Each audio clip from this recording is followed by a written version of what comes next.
Salatullah salamullah ala Taha Rasulillah.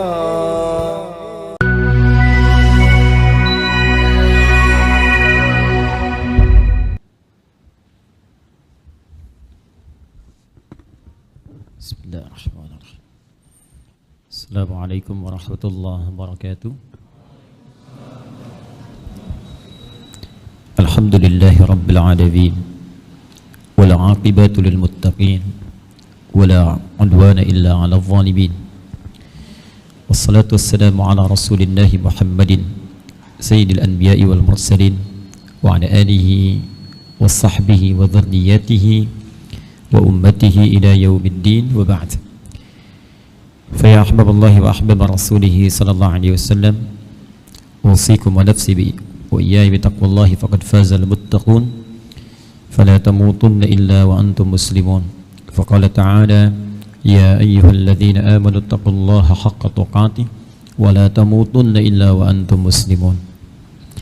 Hadirin sekalian, alhamdulillah malam ini kita disampaikan oleh Allah pada malam ke-30 di bulan Ramadan, dan ini sudah pasti menjadi malam terakhir Ramadan di tahun ini karena hitungan bilangan hijriyah dalam sebulan hanya 29 atau 30 hari.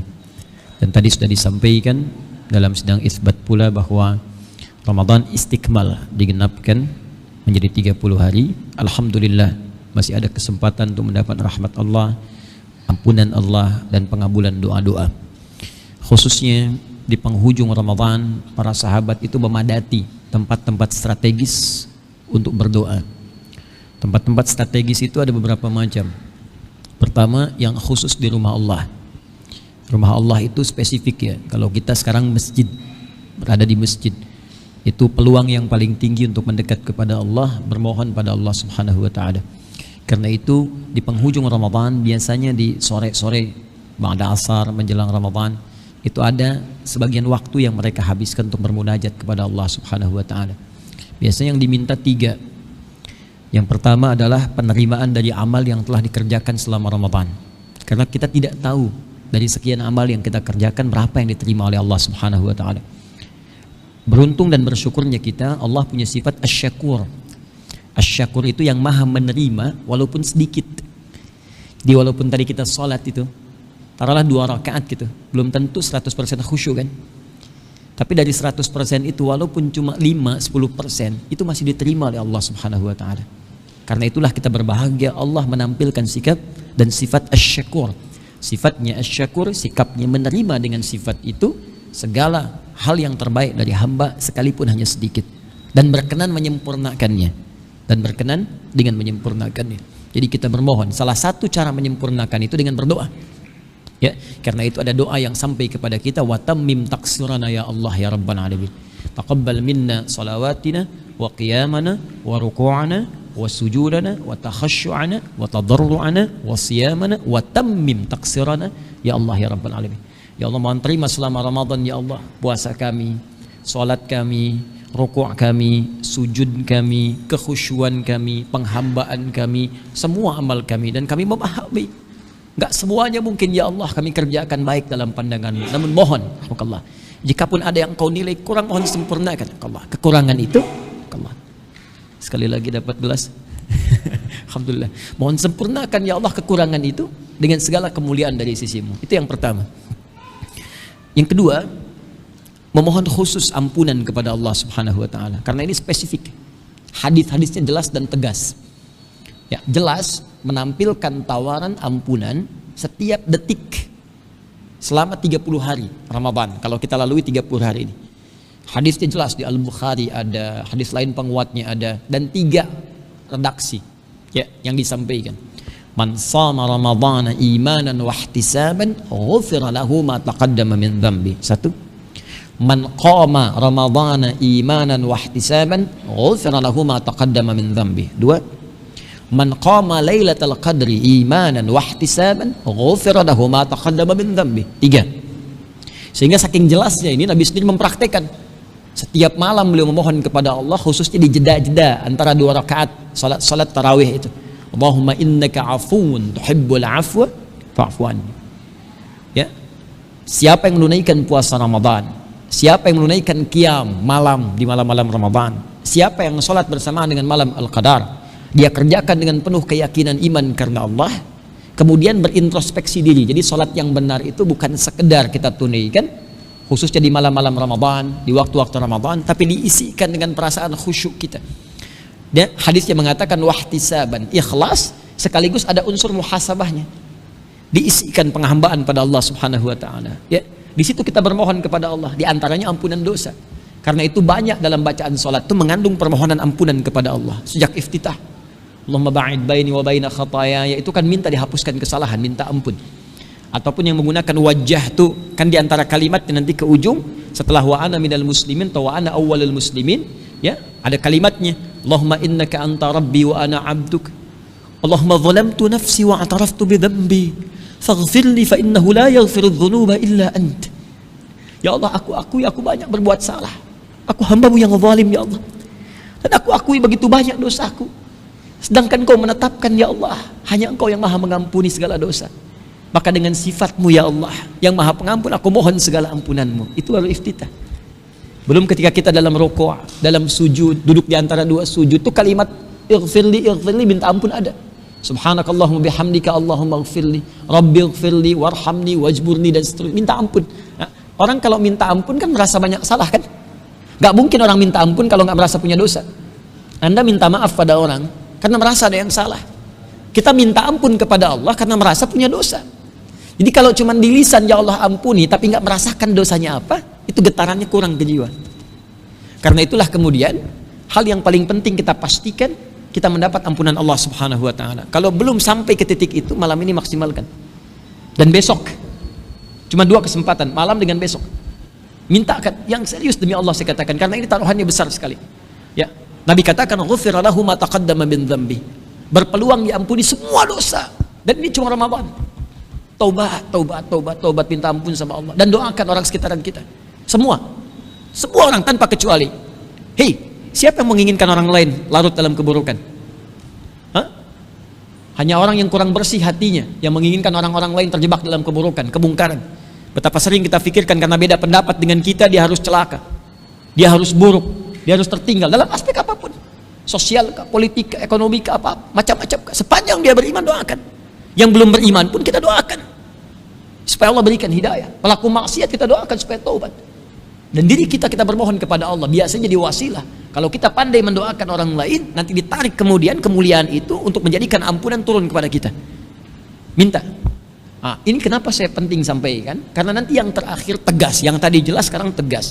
Ini karena dibentangkan 30 hari, setiap detik, selama 30 hari, malaikat Jibril langsung memberikan satu penekanan yang kuat. Ini saya ulang-ulang, saking pentingnya ini saya sampaikan.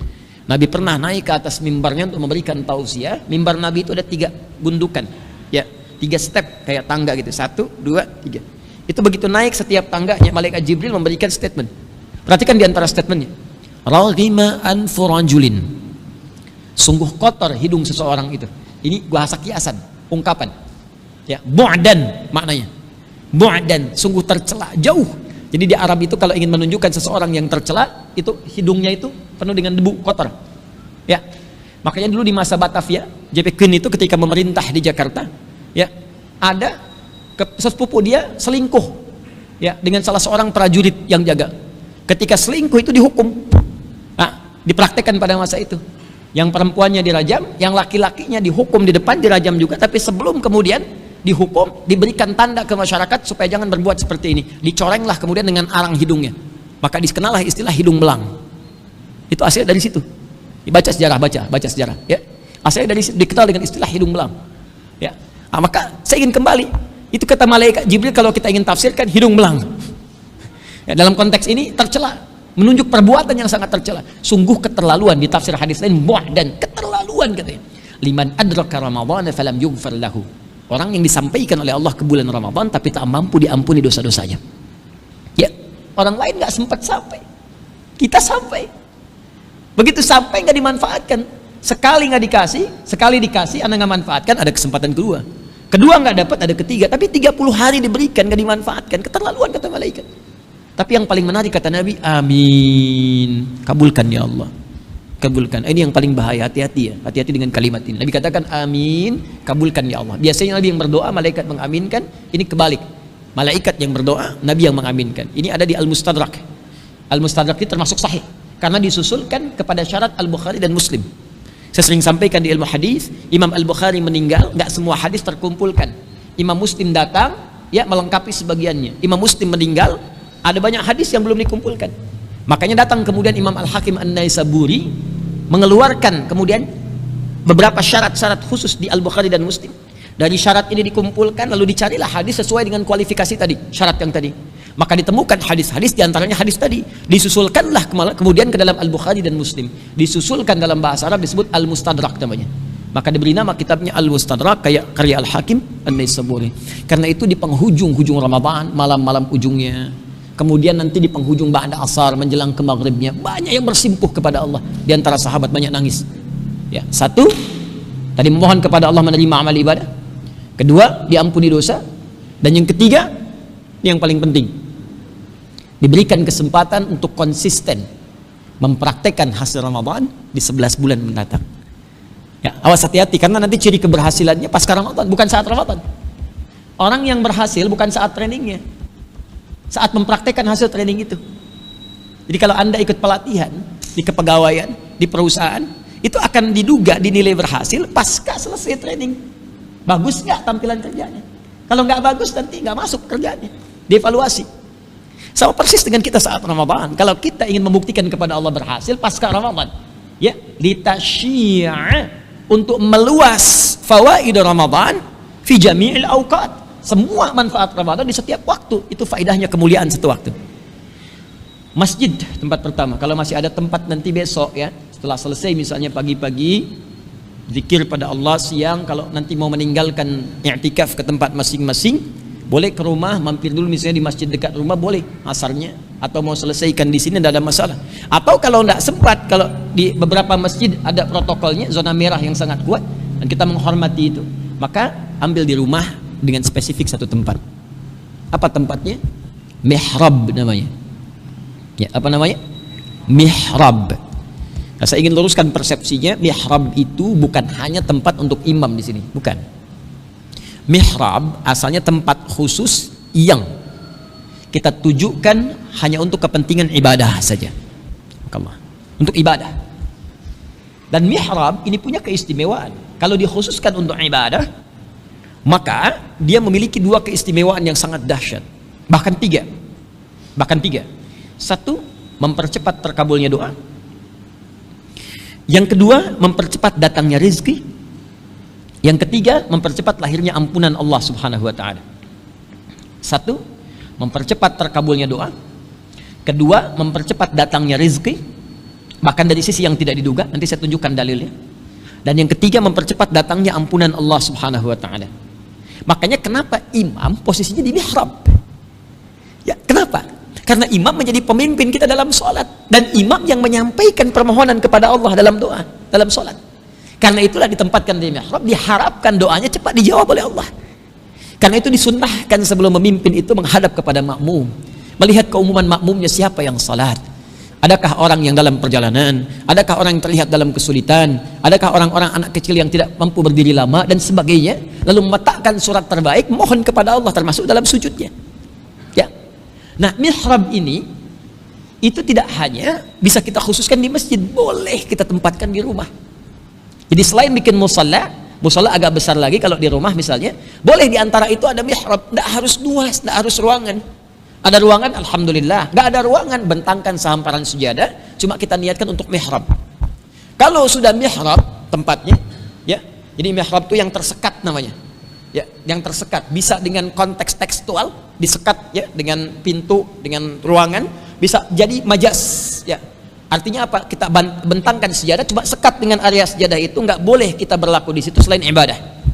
Makanya handphone keluarkan, ya. Jangan ngobrol, jangan macam-macam dunia, makan macam-macam, apalagi besok kan masih puasa, handphonenya keluarkan, lu fokuskan ibadah di situ. Kalau bisa kita lakukan, apa yang terjadi? Perhatikan teman-teman sekalian, ini yang dilakukan oleh Imran dengan Hannah. Sampai diabadikan dalam Al-Quran di ayat 37. Saat Imran dengan Hannah itu bukan nabi, bukan rasul. Makanya diberi oleh Allah contoh yang bukan nabi, bukan rasul supaya kita tiru. Dan Anda tidak berkata itu kan nabi, itu kan rasul. Sekarang Allah sebelum kita bertanya menjelaskan, ini bukan nabi, bukan rasul. Disiapkan Maryam untuk menjadi hamba yang saleh. Ya, salihah, dekat dengan Allah, rajin ibadah. Apa yang terjadi? Diberikan salah satu mihrab. Selain dibimbing oleh orang yang saleh dan pintar. Jadi kalau anak kita mau dekat dengan Allah, carikan orang yang soleh dan pintar. Bukan pintar saja tapi soleh. Bukan soleh saja tapi pintar. Saat itu yang paling pintar dan soleh Nabi Zakaria. Sekolahkan di tempat yang mendekatkan kepada Allah. Maaf, lompat sedikit saja. Anda ingin anak Anda dekat dengan Allah, rajin sholat, tapi Anda sekolahkan di tempat yang tidak mengajarkan sholat, kan tidak nyambung. Anda ingin anak Anda ahli Quran, tapi disekolahkan di sekolah yang bahkan tidak mengajarkan Quran, kan tidak nyambung. Nah, sekarang kembali, mihrab. Begitu dibuatkan mihrab oleh Imran dan Hannah, apa yang terjadi? Ayat 37 saya bacakan cepat. Fataqabbalaha rabbuha biqabulin hasanin. Maka diterimalah ikhtiar itu oleh Allah. Jadi baru kita bikin dengan niat yang ikhlas. Innamal a'malu binniyat. Kembali ke niat kita. Begitu kita ikhlaskan karena Allah, diterima oleh Allah. Wa ambataha nabatan hasana wa kafalaha Zakaria. Kisah Maryam lalu dirawat oleh Nabi Zakaria, diperhatikan tadi yang saya sampaikan. Ya, apa yang terjadi? Diperhatikan oleh Allah. Jadi orang-orang yang spesifik menyiapkan diri untuk mendekat kepada Allah dapat perhatian Allah. Dan tidak mudah mendapatkan perhatian Allah. Anda ingin mendapatkan perhatian pimpinan di kantor, di perusahaan, atau dalam kehidupan sosial, mencari sesuatu kan? Kita sekarang mendapat perhatian Allah itu mahal. Maka ketika perhatian Allah diberikan, apa yang terjadi? Kullama dakhala 'alaiha Zakariyal mihrab wajada 'indaha rizqa. Qala ya Maryam anna laki hadha? Qalat huwa min 'indillah. Innallaha yarzuqu man yasha' bighairi hisab. Setiap kali Nabi Zakaria masuk ke mihrab itu, mendapati semua kebutuhan Maryam, rizki. Tadi yang saya katakan, mihrab mempercepat datangnya rizki. Ditanya oleh Nabi Zakaria, dari mana semua ini? Saya kan baru mengantarkan makanan, ada makanan. Saya mau mengantarkan baju ganti, sudah ada baju ganti. Semua ada. Dia berkata, Maryam berkata, semua dari Allah. Allah akan memberikan rizki tanpa batas pada siapa yang dia kehendaki. Ini saya mau ajarkan fikihnya sedikit, mohon izin ya. Ya. Atau menyampaikan, maksud saya menyampaikan apa yang guru kami pernah ajarkan. Ya. Mohon maafkan saya, menyampaikan kembali apa yang guru kami pernah ajarkan. Perhatikan baik-baik. Kalau ada kalimat begini di Quran, mayyasha, mayyasha, siapa yang dikehendaki. Maka jangan batasi ayat itu pada keterangan kisahnya. Karena kaidah di ulumul Quran bab asbabun nuzul mengatakan al-ibratu bi'umumil lafzi la bi khususis sababi. Hikmah itu, keutamaan itu, kebaikan itu sepanjang tidak dikhususkan lafadznya pada kejadian tertentu, maka dia berlaku umum walaupun kisahnya dicontohkan pada satu kasus. Jadi cara memahaminya begini, kata Maryam, Allah akan memberikan rizki kepada siapapun yang dia kehendaki. Jangan batasi dengan Maryam. Caranya adalah jadilah orang yang termasuk dikehendaki oleh Allah seperti Maryam. Itu caranya. Nah, ini yang dibaca Nabi Zakaria. Saya mau masuk pada bagian kedua kemuliaan mihrab. Nabi Zakaria baca, oh Maryam dikehendaki oleh Allah. Dapat sesuatu tanpa batasan, bi ghairi hisab, tanpa batas. Qadar Allah, Nabi Zakaria pada saat itu punya keterbatasan. Kata medis secara klinis gak mungkin punya keturunan. Istrinya divonis maaf menopause dan mandul, beliau sudah sepuh, rambut memutih, fisiknya sudah letih. Maka apa yang beliau simpulkan? Saya walaupun nabi, ada satu yang saya belum punya seperti Maryam. Apa itu? Mihrab khusus. Maka sholatlah di situ, minta sama Allah. Ini yang mau saya katakan, mihrab mempercepat terkabulnya doa. Maka ayat 38-nya Nabi Zakaria sholat di situ. Hunalika da'a Zakaria rabbah. Maka Nabi Zakaria sholat di situ bermohon kepada Allah Rabbnya. Qala Rabbi habli min ladunka dzurriyyatan thayyibah. Ini tolong garis bawahi betul ya. Ini cara berdoa yang cepat dikabulkan oleh Allah. Ya, perhatikan caranya. Dan semua nabi menempuh cara ini. Saya keluarkan dari Al-Quran. Ya, saya sedang siapkan satu buku. Ya, doa-doa nanti dalam Al-Quran yang pernah dipraktekkan para nabi dan rasul. Kemudian di ujungnya ditutup statementnya oleh Allah. Bila ada yang mencontoh ini, maka Allah akan mengabulkan dengan pengabulan yang sama seperti yang dikabulkan pada sebelumnya. Nah, qala Rabbi habli. Pertama, ya Allah yang maha pemberi tanpa batas. Nanti kalau besok berdoa atau malam nanti berdoa, maka saya sarankan berdoa ya dimulai dengan al-asmaul husna. Mengamalkan Quran surah ke-17 ayat 110. Qulid'ullaha awid'ur rahman ayyamma tad'u falahul asmaul husna. Kalau punya kebutuhan sebut nama Allah, minta berdoa. Sebut namanya Ar-Rahman, atau kalau Anda tahu sebut salah satu nama Allah yang terbaik. yang Allah berikan kepada kita sesuai kebutuhan kita. Jadi Allah itu membentangkan nama, bukan sekedar nama, yang menjawab semua kebutuhan kita. Jadi kalau Anda butuh rezeki, sebut namanya ya Allah ya Razzaq. Kalau butuh pengetahuan ditambah ya Allah ya Alim. Kalau butuh perlindungan ya Allah ya Jabbar. Kalau butuh kesabaran ya Allah ya Sabr. Ya. Maka Nabi Zakaria kan tadi divonis terbatas, gak mungkin punya keturunan. Maka beliau mesti menyebut nama Allah pemberi tanpa batasan. Nama Allah yang memberi tanpa batas disebut Wahhab namanya. Wahhab.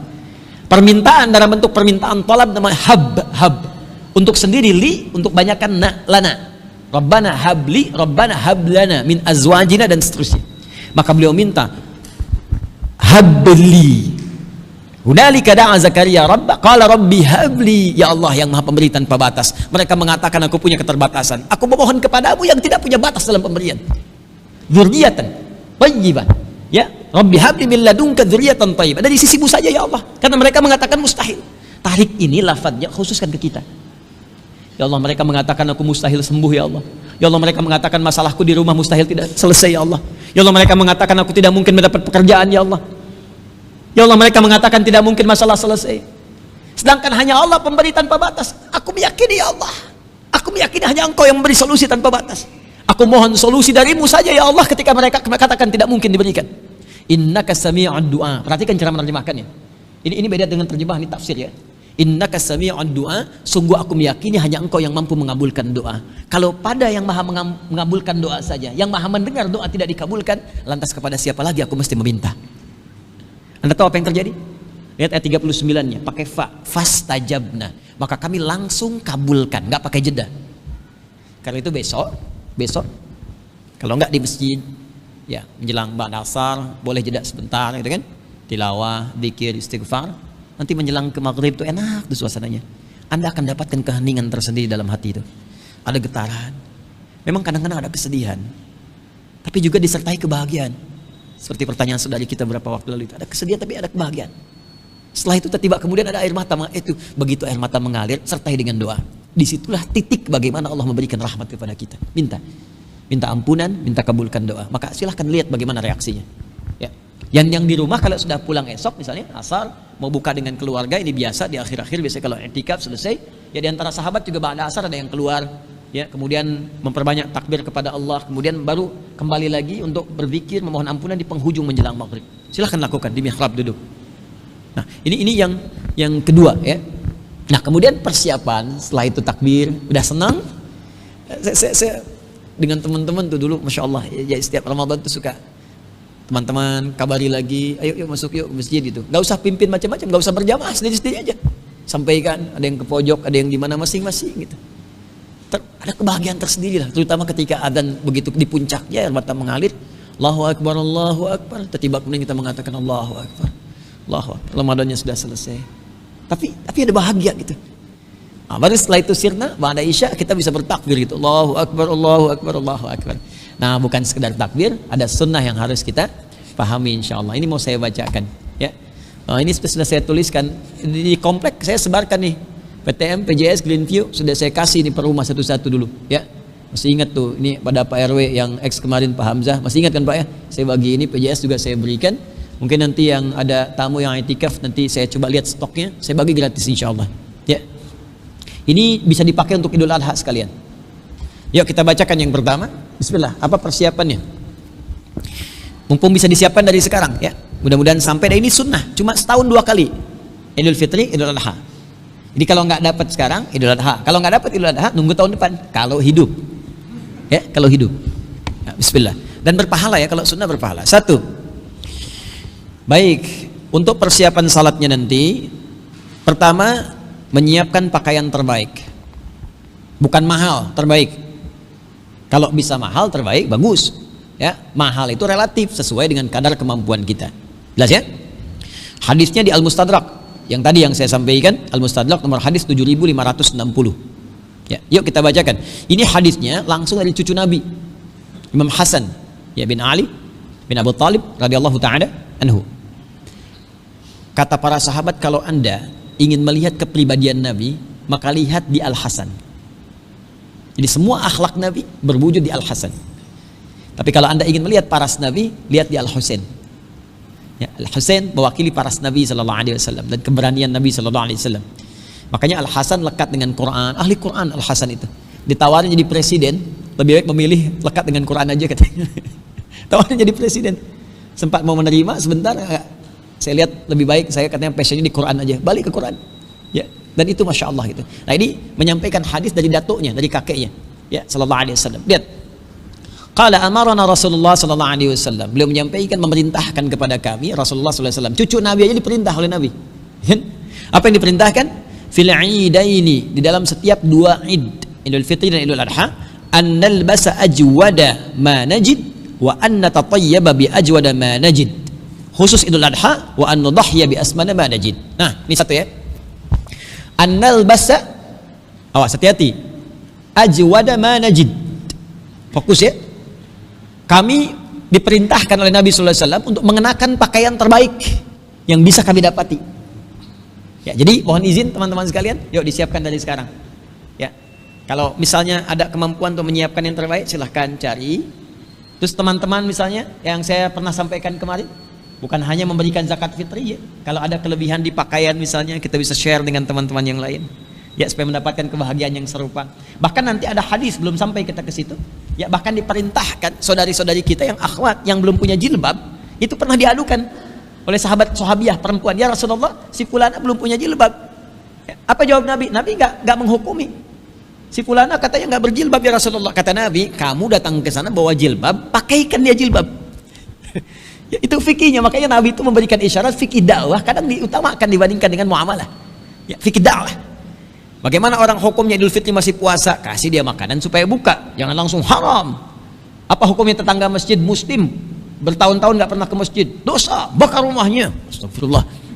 Bukan, ajak dia ke masjid, itu hukumnya. Maka di sini teman-teman sekalian kenakan pakaian yang terbaik. Kemudian wa anna tatayyaba bi ajwada ma najid, annal basa ajwada ma najid wa anna tatayyaba ya bi ajwada ma najid. Kemudian mengenakan parfum khusus untuk laki-laki khususnya. Ya, laki-laki khususnya. Ya, kalau perempuan yang terbatas sekiranya khusus untuk perempuan yang tidak menebarkan wangi yang berlebihan. Yang bisa menjadikan perhatian-perhatian berlebih, ya deh. Tapi untuk laki-laki sunnahnya maksimal di sini, ya sunnah kenakan. Dan kalau bisa, biasanya saya suka sarankan DKM menebar minyak wangi di sini, ya di lapang-lapang itu dibawa keluar. Kadang-kadang kita taruh juga di pinggir, bukan untuk dibawa pulang itu, dipakai waktu mau sholat. Ya kadang-kadang di hari Senin dikasih, Selasa dikasih 100, Selasa tinggal 20 gitu. Ya pakai buat sholat. Nah, biasanya kalau kami suka praktekkan begini, bawa minyak wangi, parfum, terus kita sebarkan satu pakai ya. Ada yang nggak nyampe ujung begini masuk gitu wangi. Nah, itu apa namanya? Coba dialihkan kepada yang lebih baik. Itu sunnah ya. Awas hati-hati, bukan sembarangan, bukan hanya untuk wangi. Ingat niatnya bukan tampil wangi. Ya, niatnya bukan tampil wangi, tampil ihsan. Tampil baik di hadapan Allah Subhanahu wa taala. Ihsan itu tampil baik di hadapan Allah. Jelas ya? Baik. Kemudian yang kedua, agak cepat saya sampaikan. Makan terlebih dahulu. Ya, saya ulang, makan terlebih dahulu. Saat subuh, setelah subuh, ya, sebelum kita berangkat menuju tempat sholat Id. Makan dulu. Ya, makan di sini sekedar memberikan kesan bahwa hari sudah tidak puasa lagi. Jelas ya? Selesai. Karena itu orang-orang yang tidak punya makanan disiapkan oleh panitia supaya diberikan zakat fitri. Kenapa namanya fitri? Yang kemarin kita bahas, karena senafas dengan Idul Fitri. Mau Idul Fitri kembali makan, dia nggak bisa makan, sehingga kita support dengan makanan pada saat itu. Jelas ya? Disiapkan, disalurkan, makan terlebih dahulu. Tapi tidak harus kemudian misalnya sampai kenyang dulu sehingga sholat juga tidak maksimal, gitu ya? Secukupnya aja, sekiranya membatalkan keadaan diri kita untuk menunjukkan batal di sini maksudnya sudah tidak puasa lagi. Hadis yang saya bacakan dari Imam Ahmad ya rahimahullah, dari Buraidah radhiyallahu taala anhu, qala kana Rasulullah sallallahu alaihi wasallam la yaghdu yaumal fitri hatta ya'kula. Adalah kebiasaan Nabi sallallahu alaihi wasallam sunnah. Kapan lagi makan ada pahalanya? Double lagi pahala makan dan pahala Idul Fitri. Double. Ya kita makan biasa baca bismillah berpahala. Bismillah makan, bismillah minum berpahala, jangan dikira tidak berpahala. Saya kasih contoh ya, kasih contoh nih. Bismillahirrahmanirrahim. alhamdulillah. Oh, bukan hanya menghilangkan haus. Bukan hanya menghilangkan haus. Bismillah, kata para ulama tafsir bahkan, jika kita sebutkan bismillah, bismillahirrahmanirrahim sebelum makan atau minum, maka diberikan keberkahan oleh Allah, setan tidak ikut di dalamnya. Ikut bagian. Ketika selesai alhamdulillahirabbil alamin, maka diberikan keberkahan. Minum seteguk, dua teguk jadi tenaga. Ya, makan satu suap, dua suap, alhamdulillah jadi tenaga itu. Tenaganya untuk apa? Untuk ibadah dan ditahan untuk berbuat maksiat.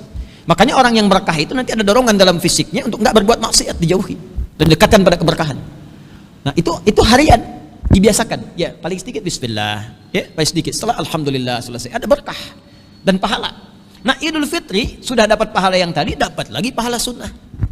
Ya, setahun sekali. Ingat, cuma setahun sekali, karena Idul Adha sebaliknya tidak makan. Ya, teruskan hadisnya. Ya. Kemudian wala ya'kulu yaumal adha hatta yarji'a fa ya'kulu min udhiyati. Tapi Idul Adha enggak makan. Nanti makannya sepulang dari salat. Baru kembali, dan sunnahnya kalau memungkinkan, ya, itu bagian dari sembelihannya. Nah, jadi kalau Idul Fitri makan dulu dan berpahala 2 kali lipat pahalanya dari hari-hari biasa. Jadi siapkan dia. Nah, makanya ibu-ibu kadang-kadang udah nyiapkan ketupat gitu kan. Udah cari-cari dari malam-malam hari ini, disiap-siapkan. Enggak harus ketupat, apa aja. Pokoknya yang ada di depan kita, alhamdulillah ada ketupat, ya nikmati gitu kan. Ada apa nikmati, tapi kalau bisa jangan terlampau kenyang supaya sholatnya nyaman saat Idul Fitri.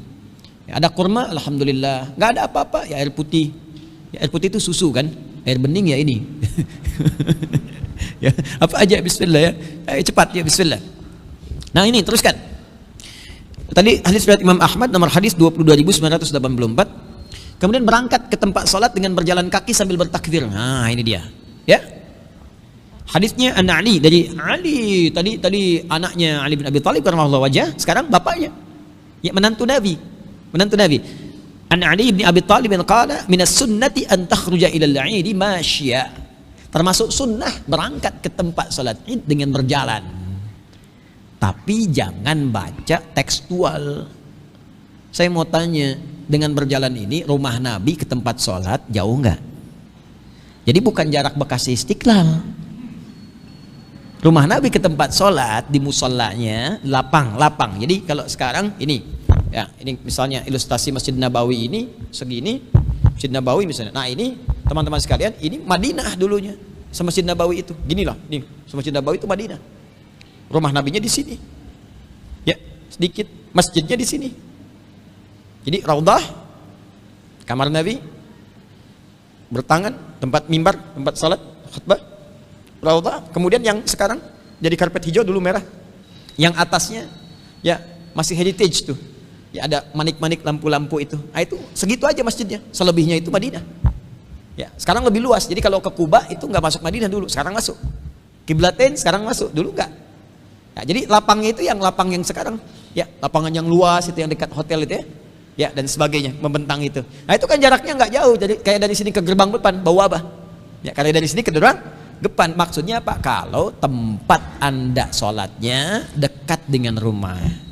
Tapi kalau Anda mau sholat di Istiqlal, ada pengumuman di Istiqlal boleh, dengan prokes terbatas. Anda daftar, pengen ke Istiqlal, pengen juga menikmati masjid baru direnov, ya, ingin bersyukur pada Allah, mau dari Bekasi, menerapkan sunnah, jalan kaki, nyampe sana ketinggalan Anda.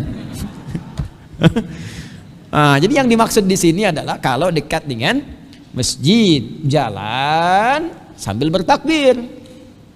Jadi syiar ini, syiar. Saya bacakan hadis kedua tentang takbirnya dia. Ada Ibnu Umar, anaknya Umar bin Khattab. Umar bin Khattab itu rumahnya di mana? Kalau antum nanti ziarah ke Madinah Al-Munawwarah dalam umrah atau haji, kemudian Anda lewat makam Nabi sallallahu alaihi wasallam, ya, dari Babus Salam, ya, makam Nabi. Lewat pintu sini Babus Salam, lewat terus keluar Baqi' di sini. Ya, Baqi' di sini. Ini makam Nabi, ini Baqi' keluar. Ada bab Jibril di sini, ada bab Hujurat Nisa'in Nabi sallallahu alaihi wasallam, istri Nabi di sebelah sini. Begitu keluar bab Jibril, Jibril datang sering menyampaikan wahyu lewat sini. Ya, terus ini istri Nabi sebelah sini. Anda keluar dari sini langsung belok ke sini. Depannya persis ada tiang di situ dengan batas di situ. Ada pemberitahuan ini bukan batas salat ya. Itu persis depannya rumahnya Umar bin Khattab. Umar itu sedikit ya, sedikit untuk pengayaan. Astagfirullahaladzim, mohon maaf, ini udah 45 menit, gak apa-apa? Gak apa-apa ya, malam terakhir ya. Mudah-mudahan sampai subuh. Allahumma shalli ala sayyidina Muhammad. Jadi gini, ada yang namanya, teman-teman sekalian, Anas bin Malik. Pernah dengar? Anas bin Malik itu, Anas namanya, bapaknya Malik. Ibunya Anas, Malikah. Tuh. Bapaknya siapa? Malik. Baik ya. Ibunya siapa? Malikah. Anas yatim. Yatim meninggal. Ibunya cerdas. Pengen bagaimana anaknya supaya melebihi Ibnu Abbas. Ibnu Abbas ini kan bapaknya masih ada kan? Dilihat oleh beliau itu sering nitipkan anaknya di majlis Nabi. Ya kan termasuk keluarga besar Nabi, ahli bait ya. Belajar sampai nanti puncaknya hafal 2000 hadis. Ibunya melihat, saya harus mampu menjadikan anak seperti Ibnu Abbas atau lebih daripada dia. Gimana caranya? Datanglah kemudian kepada Nabi, ya Rasulullah, wahai Rasulullah, kata beliau itu, ini anak saya cekatan, mohon diterima untuk membantu Anda. Senyum Nabi, tahu maksudnya. Tahu Nabi, oh maksudnya supaya ke rumah masuk, supaya belajar. Ya, karena Nabi itu mustahil menjadikan anak-anak sebagai pembantu. Bang, mohon maaf, sobek dikit jahit sendiri, makan rapiin sendiri gitu ya. Jadi, wah, saya mau deh saya kalau jadi pembantu Nabi. Karena Nabi itu setiap kali, Anas nanti ditanya oleh sahabat, apa yang kesan, yang paling berkesan pada dirimu saat membantu Nabi? Yang paling berkesan adalah setiap hari Nabi mengatakan kepadaku, ya Anas, madza akhdumuka? Ya Anas, apa yang bisa saya bantu? Masuk ke situ. Umar merasa keduluan, aduh keduluan nih sama Malikah gitu kan. Nah di situ berkhidmat sampai nanti sampai ujung hayat Nabi menjadi ahli bait Nabi, dalam arti membantu Nabi di situ, dalam arti membantu. Nabi meriwayatkan banyak hadis dari beliau. Nah akhirnya Umar apa? Karena nggak bisa masukkan anaknya ke dalam rumah Nabi, bikin rumah persis depan rumah Nabi. Ditempatkan kamar anaknya Abdullah ya bin Umar, dikasih jendelanya menghadap ke rumahnya Nabi. Jadi untuk melihat bagaimana Nabi keluar dari rumahnya, jalannya bagaimana, kemudian bagaimana menoleh ketika dipanggil, seperti apa, gitu bisa ngintip-ngintip dari situ. Makanya nanti Ibnu Umar bisa meriwayatkan hadis itu lebih banyak daripada Ibnu Abbas, kurang lebih 2800 hadis. Ya. Ibnu Abbas 2000 hadis. Ya, jadi coba deh, saking dahsyatnya itu fikih itu bisa dibawa kekinian ke kita. Anda cari tempat dengan orang soleh, kan? Lihat kebiasaannya, lihat kebaikannya, hadirkan anak Anda dekat di majlisnya dan sebagainya, tiru kebiasaannya, nanti jadi karakter itu ke depan. Nah, diantaranya apa? Dari hasil pendidikan itu hadirlah hadis ini. Dan ketika hadir hadisnya cuma satu hadis, tapi kan yang baca semuka bumi, berapa pahalanya? Dan dahsyatnya kalau ada anak beriwayatkan hadis yang disebut bukan anaknya, yang disebut bapaknya atau ibunya. Ya. Untuk menunjukkan kesan bahwa ini hasil pendidikan orang tua, dan ketika dibacakan hadis orang tuanya dapat pahala. Makanya anaknya Abbas Abdullah, anaknya Umar Abdullah, tapi nggak pernah disebut Abdullah, Ibnu Abbas Ibnu Umar. Ini loh anak saya, kata Umar. Ini loh anaknya Umar, diperkenalkan supaya kita setidaknya bisa meniru Abbas yang pebisnis tapi menjadi anaknya ulama, atau Umar yang birokrat bahkan nanti jadi kemudian pemimpin tapi anaknya juga jadi ahli fikih. Nah, ada satu lagi ahli strategi, namanya Amr bin As, punya anak Abdullah juga, itu lebih dahsyat lagi. 9 tahun udah jadi ahli fikih sampai minta nikah pada bapaknya. Saking pahamnya fikih nikah. Pengen nikah 9 tahun, ya. Itu Ibnu Amr bin As. Kita bacakan hadisnya. Mohon maaf ya kalau saya ngaji itu begitu gitu. Ya, jadi jangan langsung ke hadis, jadi kita merasakan inspirasi dari perjalanan para sahabat radhiyallahu alaihim. Kulluhum udul. Ya. Annahu kana yakhruju fil 'idaini minal masjid fayukabbir hatta ya'tiyal musalla. Nah, Ibnu Umar tuh mencontohkan, jadi keluar mereka yang i'tikaf kadang sampai penghujung hari terakhir malamnya, terus menjelang Id karena dekat dengan rumah. Ya, kita boleh kalau besok keluar pada asar nggak ada masalah. Ada yang nginep lagi misalnya takbir malam, besok paginya berangkat nggak ada masalah. Tapi ketika akan berangkat ke tempat sholat, nanti kita lihat apakah di musola atau di masjid, isi dengan takbir. Dan kita harus bangga dengan takbir itu identitas kita.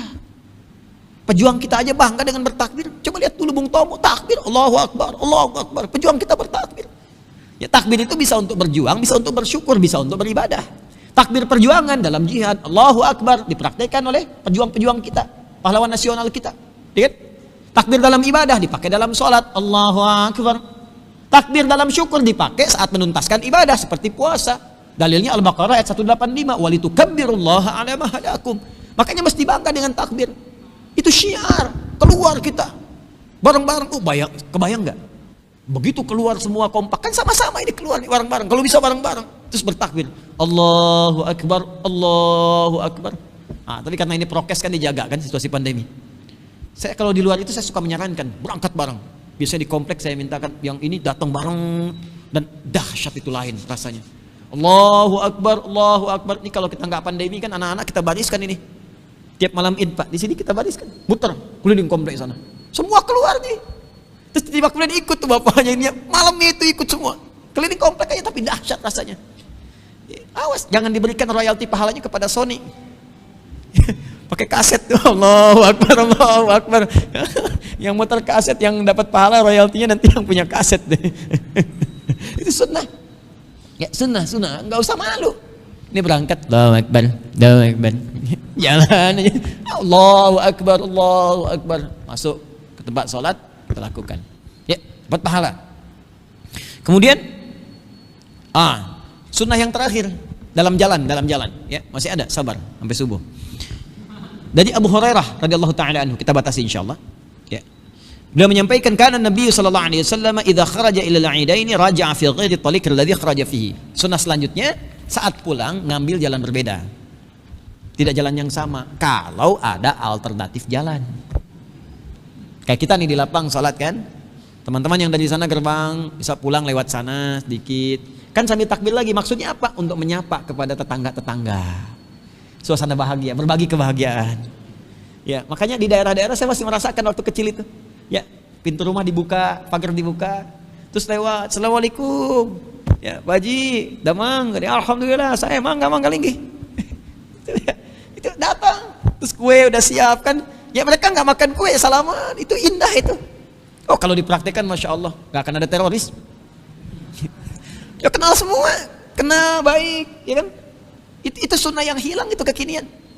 Tapi kalau ada jalan alternatifnya, jangan dipaksain. Sunnah Nabi lempar tembok sana, muter lewat waduk gitu, sunnah Nabi. Nggak begitu. Kalau ada satu jalannya memang itu ya itu. Tapi kita niatkan dapat pahala. Ya, spiritnya adalah mengunjungi. Spiritnya mengunjungi. Kita waktu sebelum pandemi itu saya masih menikmati itu, datang si fulan gitu ya, masya Allah. Dan boleh, ini kan saudara kita ada yang Nasrani, kan? Ya, ada Nasrani, kemudian di sini ada yang Hindu, ya, bagian itu boleh. Kita sapa, ya. Terus ada kue-kue kita antarkan, ya kita gembira. Alhamdulillah. Ya, mudah-mudahan Allah berikan hidayah kepada semuanya kan. Alhamdulillah di setiap tempat, setiap keadaan. Ini dalilnya nih, yang tadi saya katakan berangkat ke tempat dengan semarak. Ini dalilnya teman-teman sekalian dari Imam Al-Bukhari, sahih hadisnya. Umirna an nukhrijal huyyada yaumal 'idaini wa dhawatil khudhri fa yashhadu jama'atal muslimin wa da'watahum wa ya'tazilul huyyada ya an musallahunna. Qalat imra'atun ya Rasulullah, ini yang saya katakan tadi.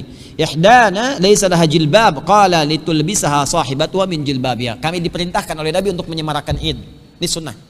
Al-Bukhari, hadisnya sahih. Ini tolong DKM nanti ya. Kita siapkan buat lusa insyaallah. Buat lusa Nabi memerintahkan para sahabat untuk menata tempat-tempat sholat, termasuk ada space untuk perempuan-perempuan yang sedang datang bulan, yang head. Kasih space-nya. Ya, termasuk nanti untuk anak-anaknya kalau mau ikut, ya. Dan siapkan kenyamanannya di situ, kan tidak sholat kan? Ya. Nanti untuk mendengar khutbah semarak Id, siapkan, boleh makanannya ada. Teman saya sudah kontak yang dari Libya. Insya Allah tadi kontak lagi siang. Beliau mau nyiapkan makanan khusus Libya untuk di sini. Ya Syekh wallahi mata al-Eid. Saya bilang yaum Khamis insyaallah, hari Kamis. Atau ana al-an fi i'dad wa at'imah. Jadi dia nyiapkan makanan, ada halawiyat ya. Ya memang biasanya begitu, gembira semua. Sekarang istrinya lagi masak tuh. Nanti insyaallah ada makanan Libya di sini tuh. Ya bikin apa manisan-manisan dan sebagainya. Kita tunjukkan juga, tunjukin makanan Kalimalang, makanan Tambun. Ayo mana Kampung Siluman, Kampung Cerewet simpen di sini tuh. Cuman di Tambun yang luar biasa tuh. Ya planet lain. Saya pernah ceramah di Kampung Siluman sekitar 5 tahunan lalu lah gitu ya. Pas ada undangan saya kan baru datang dari Tripoli, mampir ke Bekasi. Ustadz mohon berkenan mengisi taklim, tempatnya Kampung Siluman. Saya langsung Kampung Siluman. Ternyata ada juga orangnya, RT-nya ada, RT Siluman, luar biasa. Tapi masya Allah baik-baik dan rajin. Kita semarakan. Ya makanan anak-anak boleh, kasih mainan boleh, anak-anak kecil tuh. Ya belikan misalnya mobil-mobilan kecil apa, taruh. Besok saya praktekkan insya Allah, taruh tuh mainan-mainan situ. Sampai anak-anak tuh bisa mengatakan, Mama kapan Idul Fitri lagi? Ayah kapan Idul Fitri lagi? Senang mereka, gembira, bahagia. Ya.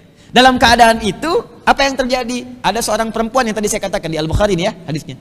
Dia berkata, "Ya Rasulullah, si fulanah itu mau datang malu nggak punya jilbab."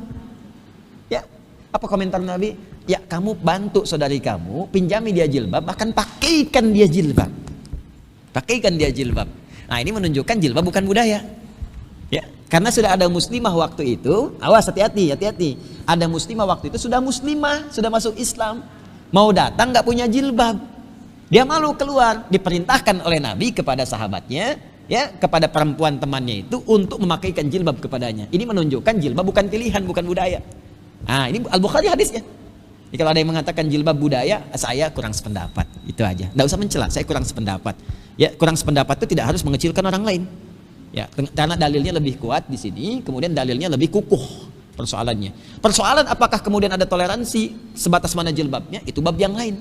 Tapi sepakat dulu dalam hukum pokok syariatnya, setelah itu baru masuk bab mustasnayat, pengecualian-pengecualian kalau ada kondisi darurat.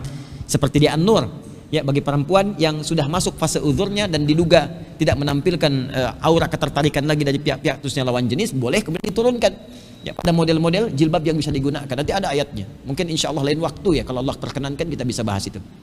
Itu ya. Nah, ini kita siapkan nanti ya. Di mana untuk imam, biasanya kita nanti di depan tuh, di lapang. Makanya kita ada berapa mihrab? Banyak ini. 4 mihrab di masjid ini. 1, 2 lantai 2 sana, 3 lantai 3, kemudian yang di luar, yang dekat tiang bendera itu. Alhamdulillah tempat wudhu sudah ada, kanan kiri sekolah ya, sini. Nanti kita atur dan disesuaikan dengan prokesnya ya.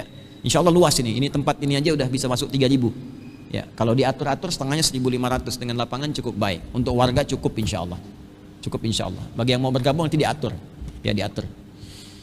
Lanjut, masih ada waktu ya, pelan-pelan ya, pelan-pelan. Baik, lakukan untuk Idul Fitri waktunya agak renggang sedikit ya. Dalam hadis 2 tombak. Kalau Idul Adha lakukan cepat supaya bisa menyembelih hewan kurban di waktu duha. Makanya jangan telat-telat kalau Idul Adha, dan khutbahnya jangan lama-lama Idul Adha. Ya, misal kita mau sholat Idul Adha, waktunya syuruk. Begitu masuk waktu syuruk, sholat jam 6 kan? Ya, paling lama 6:04, 6:30 paling telat tuh udah sholat. Begitu masuk duha jam 7 udah nyembelih. Ya, makanya sunnahnya nanti kalau bisa dimasak didahulukan, nanti bisa makan dari apa yang disembelih itu waktu Idul Adha. Kenapa disebut Adha? Seakar dengan duha, supaya nyembelihnya bisa dilakukan di waktu duha. Tapi Idul Fitri beda, karena makan dulu dikasih toleransi. Ya, tapi juga jangan terlampau terik matahari naiknya. Ya, 2 tombak itu ya, kalau dari waktu syuruk mungkin kurang lebih 30 menitan. Ya, sekarang syuruknya jam 5:53. Oke? Nah, tambah 30 menit, setengah 7 lah ya, paling lama setengah 7 lah.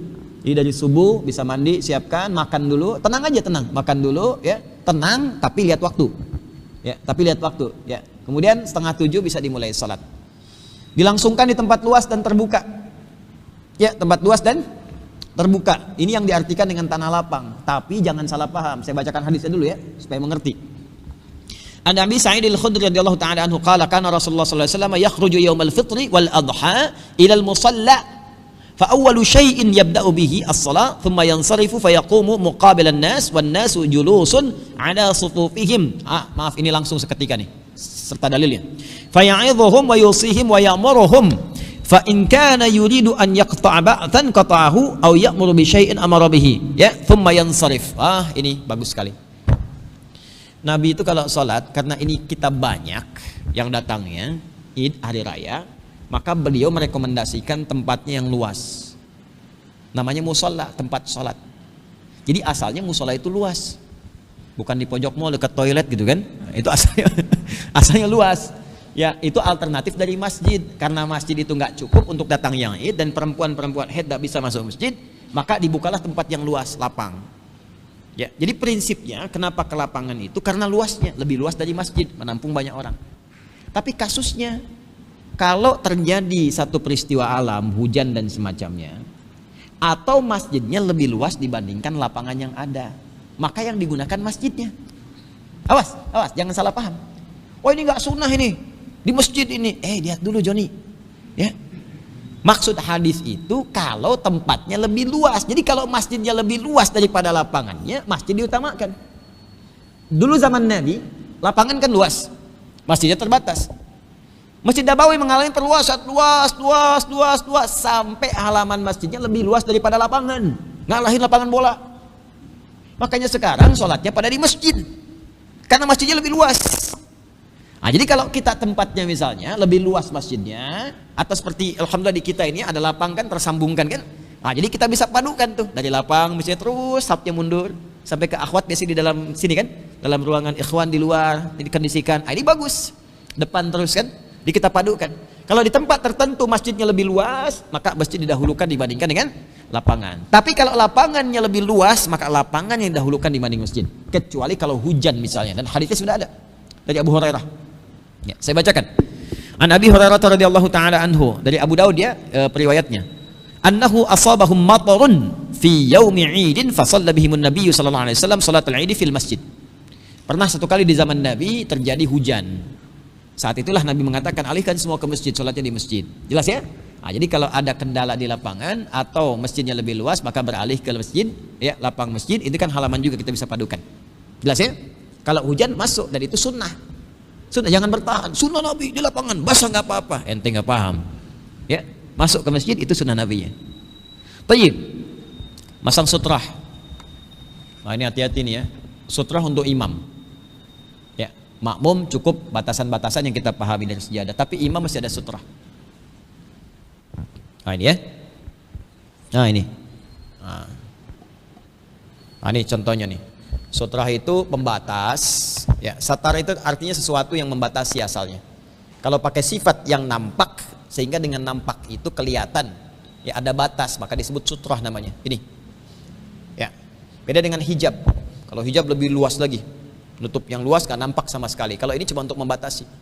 Nah, ini di dalam sholat id, sutrahnya untuk imam, ya, bukan makmum. Jadi semua makmum nggak usah pasang beginian, ya. Imam aja taruh begini, dah. Untuk imam, ya. Tandanya apa? Tandanya tidak boleh terlewati di antara ini dengan imam.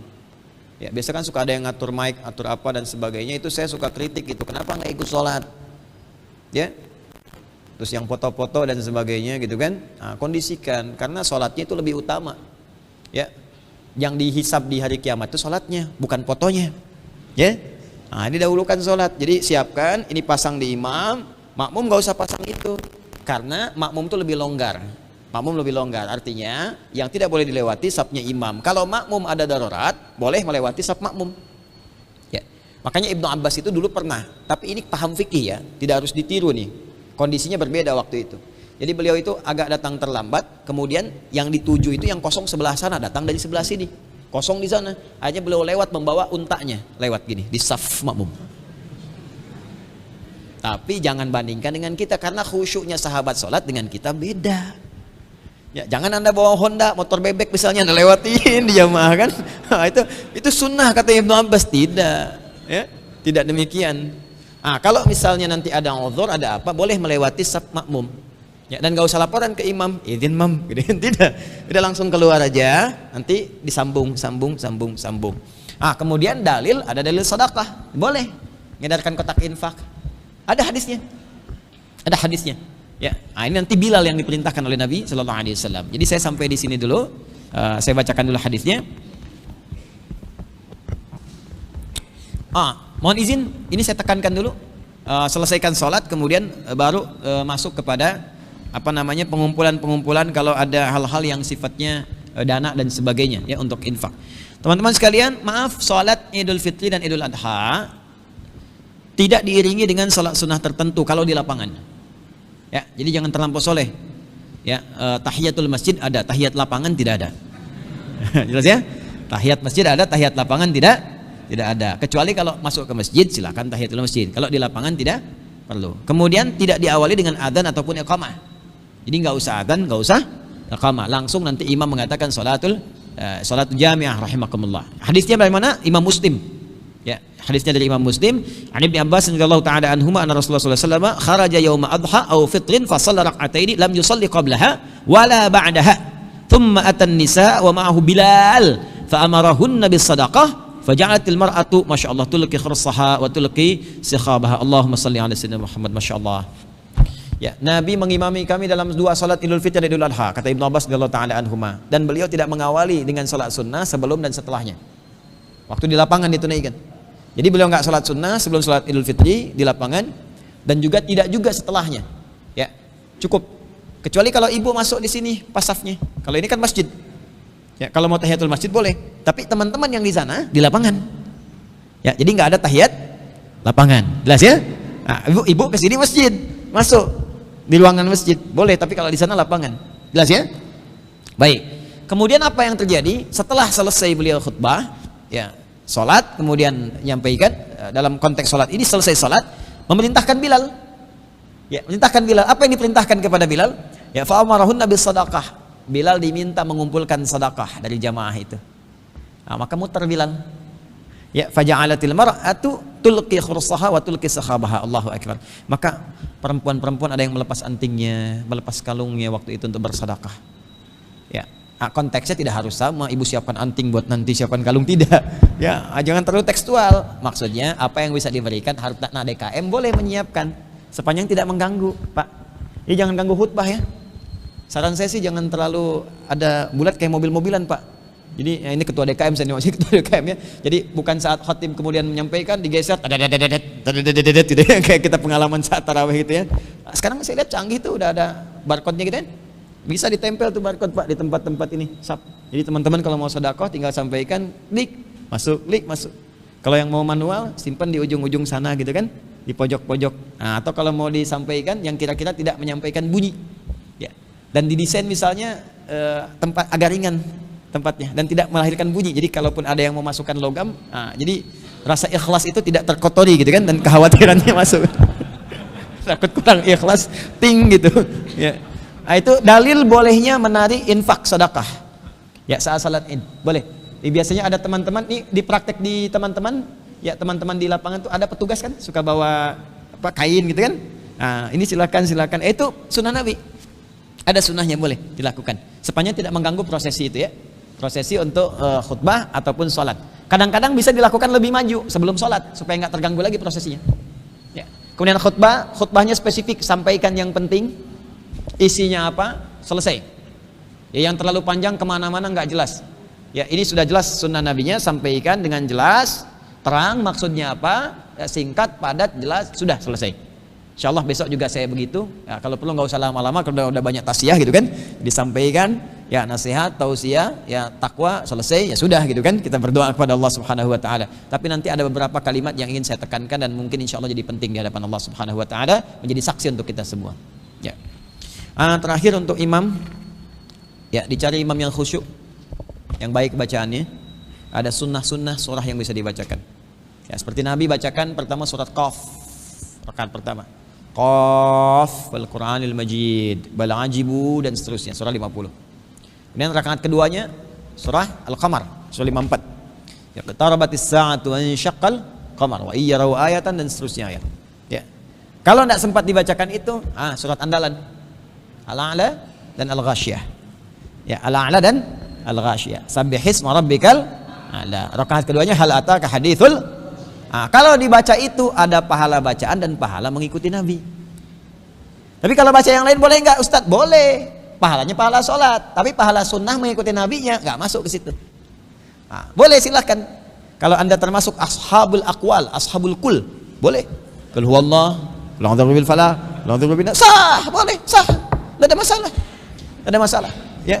Saya rakaat pertama qul a'udzu birabbil falaq, rakaat kedua qul a'udzu birabbin nas. Kalau baru hafal di komunitas, di rumah, karena kan nggak semua bisa ke lapangan, mungkin di rumah. Jangan dibayangkan dengan kita, saudara-saudari kita ada yang masih di rumah. Tahun depan kan, tahun kemarin kan sangat menarik ya, semua punya kesempatan jadi imam kan. Tuh, makanya Pak, begitu rasanya di khatib Jumat tuh. Ada yang jadi khatib Idul Fitri di rumah kan, keluargaku semua, istrinya di belakang. Karena nggak pernah khutbah sebelumnya.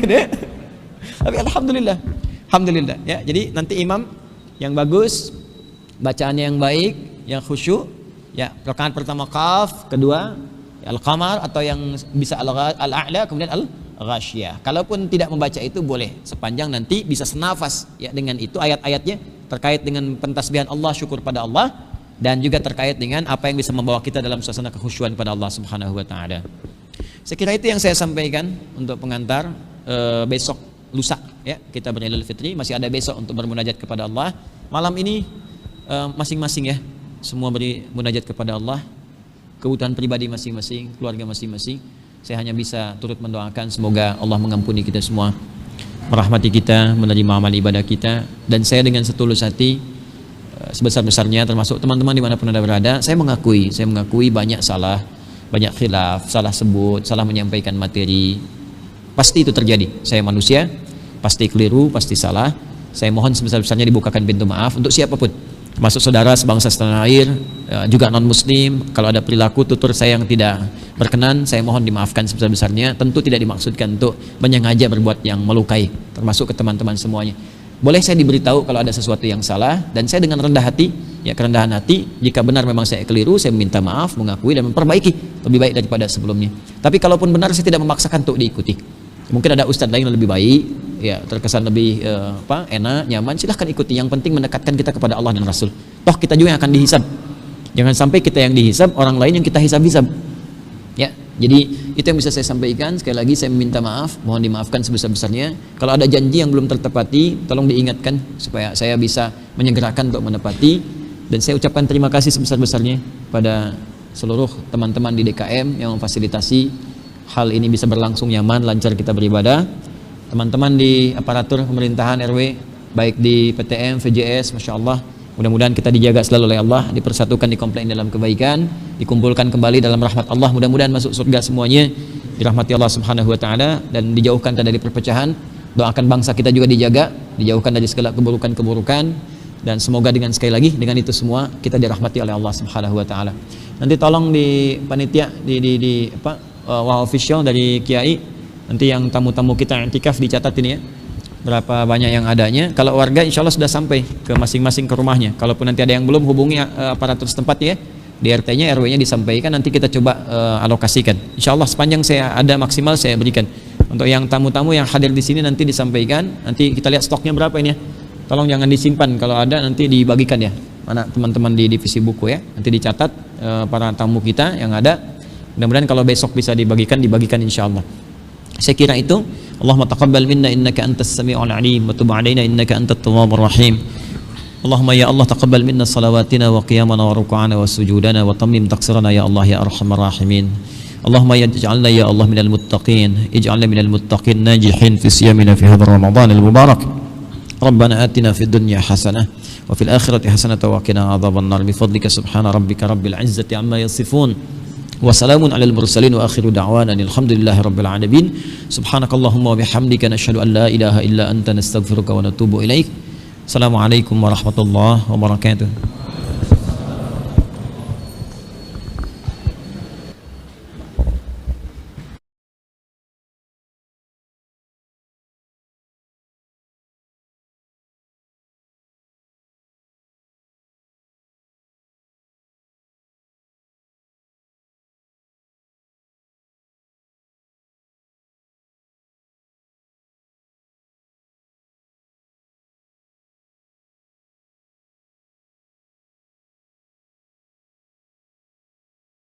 Salatullah